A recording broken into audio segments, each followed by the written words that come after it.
What's going on, everybody? It's your boy, the D20 here, coming at you with the first of many Monster Hunter videos. As you know, last Thursday, Nintendo had their September Nintendo Direct Partner Showcase, and they opened with a banger. Like, I was not expecting what we got Monster Hunter wise. Yet again, I'm not gonna lie to you. For that Direct after Monster Hunter, I kind of like tuned out. I was like, honestly, I want to break with default too, but looks like that's going to be a 2021 game. But cool, I just got like 4 new games, and I haven't beat some of the games I already have, so I'm just going to let it rock. Anyway, back to the main event, Monster Hunter.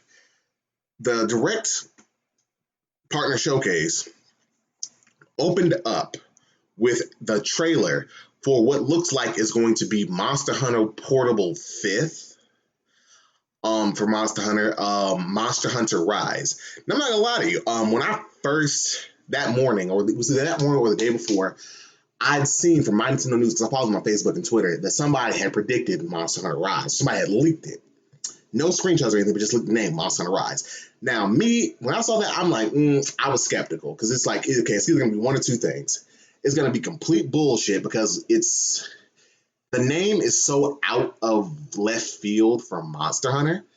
You know, I started 10 years ago in 2010 with Monster Hunter 3 Try. Yeah, Monster Hunter 3 Try, Monster Hunter Portable 3rd, then Monster Hunter 3G, 3 Ultimate over here. And the same is continuing.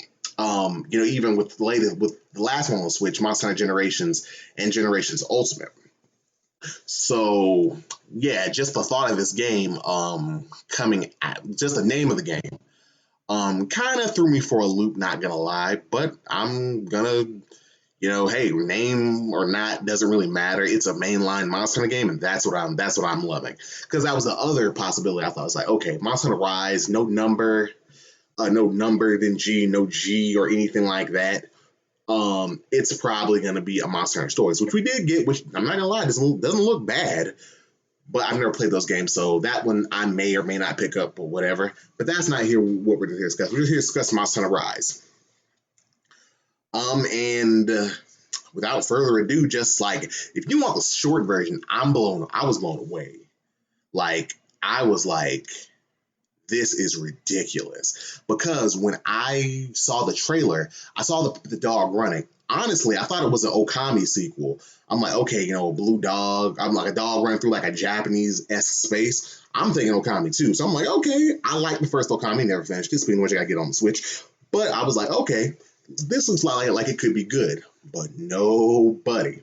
Because I remember from the trailer, I saw him run, and the first time I saw the trailer, I missed the little Tanuki things in the front. And then after he went to the gate and was going through the forest, I missed the little Izuchis. I think they're gonna be called. They're the Great Izuchis underlings, so they're gonna be called Izuchis. I missed them. If I'd have saw them, I'd have known. It wasn't until the Palamute was up on the cliff with the hunter, and even then, as it was scrolling up the hunter's back, when I saw the sword, I'm like, that looks like a long sword. But wait a minute, it couldn't be. And then when he turned around, I'm like, okay, it could be, but it couldn't be. Then I saw the Palico, and I was like, it is. And then we're like, dun dun dun dun dun dun. I'm like, oh shit, it's Monster Hunter. And yet again, this video is gonna be like rambly because I'm just, even though it's almost been a week. It's 2 days. I'm recording this on Tuesday, the 22nd. Yes, 22nd. So yet again, I'm just going. Even though it's been that long, my hype, it's leveled out, but it hasn't died because this game looks amazing. And look, as y'all will come to know about me, I'm a Nintendo Switch person. I love the Switch. I wholeheartedly believe the Switch is the ultimate console experience. It's not the best graphically. It's not the best power-wise. And even though I love Nintendo and that's my preferred console of choice, I can admit that wholeheartedly. Like, the Switch just ain't that powerful. So when I saw that game, I'm like, wait a minute. So even though you can obviously tell it does look scaled down from World, it's not look as good as World. But it looks world class. It looks like it could be in the conversation with the world. It's like kind of like power levels in anime. It's like it's not as high, you can tell, but it's like, okay, if these two go at it, it's gonna be a scrap. But anyway, so yes, so World looks amazing. and just looking at it and seeing the graphical fidelity, I was looking at the textures because even though like the trailer was going by, I was trying to like analyze to a certain degree because yet again I'm not the biggest graphical pixel guy, but just I know what looks good. I know what a good color palette and some good anti-aliasing and everything.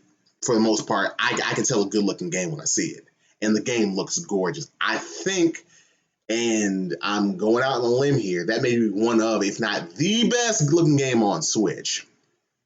I know we got like Xenoblade Chronicles Definitive Edition and things like that, and even I've been playing through Xenoblade Chronicles 2. I think this game has a beat. Like I said, I know every Monster Hunter before it, I'd say at least graphically, it looks great. But yeah, it looks great. The Japanese aesthetic is kind of weird because even though we've had Asian inspired villages, like kind of like a Japanese village, I think it was actually Portable Third, where it had a Asian themed village, like an old school Japanese mountain village as the backdrop for the game. This one looks different because like it looks like it really looks like they are like you're a like it's always seemed like you're a monster, you're a person from a culture that hunts monsters, and you kind of get into that, you're like new or whatever. But this one, it looks like there's this clan of ninjas who happen to live in the Monster Hunter world. And it's like, oh well, like I said, I know we don't know anybody's backstory yet, but it's like, oh wow, there are monsters, and of course they know they're monsters, but they're like, oh, they're monsters. We gotta hunt those. You, young ninja, who's been a ninja, you have to hunt monsters now. It's like, I'm used to killing people. Yeah, well, you gotta kill monsters now. So sorry, it's just how it is. But yeah, the Asian steak is dope. Different, especially like it's always like none of the Monster Hunters except for like Portable Third really have had a heavy like Japanese aesthetic, but they've always had like a tribal aesthetic, especially even from my home generation, I call it, the generation where I started try. It was very like island culture centered. Like it wasn't like specifically like Hawaiian or like East Asian, I would say, but it's like it's like an islander, tribal type of feel to it. But I don't think that would be a problem, even with World, which I liked World, but I thought it could have been better, even with Iceborne. I think World could have been a way better game. But I'm not gonna shit on it. It was still good for what it is. Once Iceborne came out, I think we finally got to really experience World for what it was supposed to be and the improvements. But like I said, just looking at it, the aesthetic, I love it. And even during the trailer, when Magna Malo, which I think that's Magna Malo, which we still don't even know if that's Magna Malo, which we may know if that's Magna Malo, but even Magna Malo, like when it was coming through the bamboo forest and it looked like a little will-o'-wisp, that was dope. And then the trailer was kind of grainy like an old samurai movie or some shit. That was awesome. From what we did see, Aknosam or Anknosam, the bird that with the giant crest that stands on one leg, which is reminiscent of a flamingo and a crane, and it uses fire. Yet again, looks cool. The Great Izuchi, that's the funny thing about Monster Hunter. Just because Monster has great in its name, Great Jaggy, Baggy, Roggy, and Jagras, they're normally bitches. So it's like, hopefully it'll have some cool weapons. But I'll save like some of the, because as we all know, Monster Hunter World didn't have some of the best weapon designs. I mean, it had some good ones, but for the most part, some of them were shit. But that I'm gonna save that for the hopes and dreams video that I'm gonna do next Monday, the 28th. So look out for that. But yeah, but as far as that goes, it looks great. Let me see. I talk about Aknosam, Great Izuchi, Tetradon. Now, here's what I'm really on. It looks like we're going to get some more different types of monsters because, yet again, and I'm going to touch on this again in the actual hopes and dreams video next Monday, but the fact that we're going to get some more new monsters because in World, I think we got Fang Wyverns, Flying Wyverns, Blue Root Wyverns, and Elder Dragons, but there was like really nothing outside of that. But in this one, we saw a Tetradon, who is going to be confirmed an amphibian, who is a platypus. They don't do much. But shout out if you got the reference. Yeah, just looking good. Like I said, amphibians are my favorite type of monster, but that does open some doors. And even better than that, I think that we're gonna have turf wars, which it looks like he was having Tetradon was having a turf war with Arzuros, but the different types of monsters, Neuropterans. And if you don't know what a Neuropteran is because you're a Monster Hunter newbie and you start with World and that's your only monster in the game, don't feel bad. I've been here for 10 years, just because you may not have doesn't mean anything. You're good. Neuropterans, they're bug-like monsters. We've had them in the past, and it looks like the specific one, the spider, because yes, and so I know when monsters were revealed for World, some people would be like, us older players would know, hey, that's this monster. Like, no, that's not necessarily it, and then we were right. But as far as that goes, Neuropterans, they're insect-like monsters, and that one specifically is one we fought. Unless they're gonna, it's gonna be a spider, but a different type of spider, because we've had a spider by the name of Nerscylla, and I love Nerscylla. Its armor is cool, its weapons are cool, it's a fun fight, and it looks like he's back, or she. I don't know if they're male or female, probably dimorphic, but anyway. We're not dimorphic. They're gender based, so you have to look under the hood. But I'm not doing that. I'm just trying to cut the damn thing's fangs and break the hood. But let me see what else. It looks like Tobi-Kadachi, who was a world monster, going to be in there, which is dope, cool. Tobi-Kadachi was an okay fight. Yet again, Fang Wyvern. Magnamalo. Now, as far as Magnamalo goes, I'm pretty much on the fence about it. I don't think it's a bad monster by any means, but if I were to tell you, like, oh man, I can't wait for this monster, I'm like, we haven't even seen it fight. And then, but I do hope that the armor looks cool, because it's a cool looking monster. I'm not gonna lie, but yeah, I definitely think that Magnamalo is gonna be a cool monster. At least I hope. I don't know if that whole Will-O-Wisp thing, if it can turn invisible, like Lucent Narg and the Chameleos used to do, or if that's like some power, like Phil send those out, and then like if you touch it, it'll explode. Kind of like how Zenogre used to do with the Thunderbugs that works that has symbiotic relationship with it. But yeah, like I've watched that trailer like 8 times and just not combing over it, because it's just like, man, it's so fucking cool. I can't wait to see the other maps. But well, I guess I can talk about that. The other maps, like, because we've seen the Lost Shrine or the Decayed Shrine, whatever it's called, the old desiccated shrine area.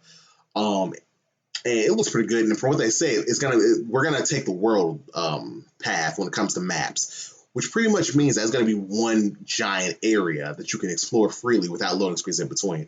I'm used to Monster Hunter, 4U generations and everything, where every area was its own area. But I liked it. But hey, I like this too. I think it's obvious. It's obviously the next evolution of the Monster Hunter formula. So hey, it's cool. So apparently you start at the top, and you have to go down to the bottom and explore the entire place, which is cool. And the wire bug, definitely seems like a replacement for the clutch claw. It doesn't seem like it's bringing too much. It's differing itself too much. I know they said that it can be added in combos to help you, extend your combos and add some extra type of damage and flair to your moves. So that's, cool to see. And I know you can use it to traverse the landscape, just like the slinger from Monster Hunter 5. So that's cool. But yeah, this one definitely opens up the floodgates for other monsters, because I was missing my Neuropterans. Definitely missing them. Snake Wyverns, and especially Leviathans, because there are so many monsters that have not been fought that couldn't be in World due to technical concerns. But I think that the team who was working on this game, they were kind of able to watch World, and they were able to like, okay, so let's kind of break away, because I'm telling you, in World, they fucking flying wyverned us to death. It's like I said, flying elder dragons, and all the elder dragons pretty much have the same fucking build. Fang wyverns, and hell, they only had 2 Pising wyverns, but I'm like, bro, you could have just replaced them with something. Well, 3, excuse me. Which I'm like, dog, you could have just replaced them with something else. But yeah, really excited, and I love the fact that it's on Switch, because, my God, I love Switch. I love the Switch. I love Monster Hunter. Dog, it's a match made in heaven. And some people are trying to be like, oh man, Capcom, they went 3 steps back. Why's it got to be on the Switch? And let me just kind of dispel that right now. What those people, in their ignorance, fail to understand is that in Japan, mobile gaming is very big. Because if you've ever watched anime, you notice like middle schools, we ride the train to school, which in America is, unless you're in like New York or a heavy, densely populated city, damn near unheard of. So, they have a lot of time. They commute a lot. So, and even one of the YouTubers that I watch, he was like, he didn't do a lot of world coverage due to the fact of, the commute. Like, hey, I got to commute to work. I got to do all this. Not going to get home. I got to do this, that, and the third. He got a kid.